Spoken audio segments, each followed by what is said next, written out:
საზამთროზე რას მეტყვითო, შემოვიდა ესეთი კითხვა. ნათი პირველ რიგში მოდით დავამსხვრიოთ მითი, რომ საზამთრო მარტო წყალია და შეგიძლია ჭამო იმდენი, რამდენიც გინდა. ალბათ თქვენც გსმენიათ მსგავსი ფრაზა. სინამდვილეში კი ეს ასე არ არის. კი, საზამთროში დიდი რაოდენობით არის წყალი, თუმცა ასევე საზამთრო შეიცავს შაქარს საკმაოდ მაღალი რაოდენობით და გლიკემიური ინდექსიც მაღალი აქვს. რაც იმას ნიშნავს, რომ წონის კლების დროს კი შეგიძლიათ მიირთვათ, მაგრამ ძალიან ზომიერი რაოდენობით და საჭირო დროს.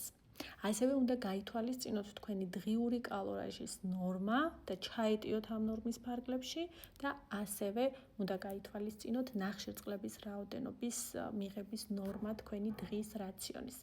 მოკლედ, აკრძალული არ არის წონის კლების დროს, თუმცა აუცილებლად უნდა დაიცვათ რაოდენობა და უნდა მიირთვათ სწორ დროს, მაგალითად დღის პირველ ნახევარში.